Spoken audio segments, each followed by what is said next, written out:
మనతో యేసయ్య మాట్లాడుతున్నాడు. ఆనాడు ఎలీషాకు యొర్దాను నది ఒక సమస్యగా ఎలా ఉందో, ఈనాడు నీ నా జీవితంలో కూడా ఏదో ఒక సమస్య అడ్డుగా ఉంది. నన్ను దాటి చూద్దాం, నన్ను అధిగమించి చూద్దాం, నన్ను జయించి చూద్దాం, నీకు దారిచ్చినప్పుడు అప్పుడు ఆలోచిద్దాం అన్నట్లుగా ఏదో ఒక జటిలమైన సమస్య ఈ రోజున మన ఎదుట అడ్డుగా ఉండుంటది.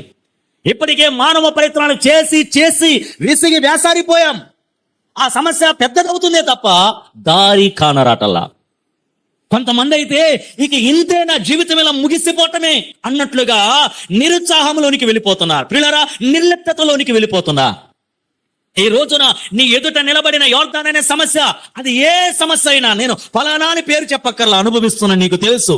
అది అనారోగ్య రూపంలోనో, ఆర్థిక ఇబ్బందుల రూపంలోనో, మార్పు లేని బిడ్డలో, భర్తో, భార్యో, కుటుంబ కలహార రూపంలోనో, నిరుద్యోగమో, ఏదో ఒక ప్రాబ్లం, అది నేను నీకు దారివ్వను అన్నట్లుగా అడ్డుగా ఉన్నదేమో. అయితే కృంగిపోకు, ఈ ఆరాధనలో మన దేవుడు మనలను దర్శిస్తున్నాడు. ఆనాడు ఎలీషా ఒక మాట పలికాడు, అదే మాటను పలకాలి. పలకటం అంటే నోటితో నాలుగుతో మాట్లాడేటువంటి కాదు, హృదయం అంతటితో ప్రియులారా ఆ దేవుని యొక్క గుణగణాలు గ్రహించి మనము విశ్వాసపు మాటలు పలకాలి. స్తోత్రం చెల్లిద్దాం, హల్లెలూయా. వాక్యములో ఎలీషా అంటున్నాడు, ఏలియా దేవుడిని యెహోవా.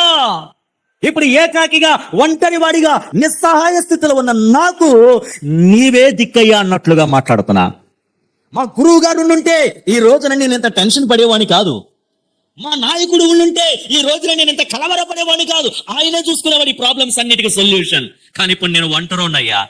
ఇప్పుడు నాకు ఆలోచన చెప్పేవాళ్ళు లేరు, ఇప్పుడు నన్ను ప్రోత్సహించేవారు లేరు. ఇప్పుడు నీవు తప్ప నాకు ఇంకొక ఆధారం లేదు.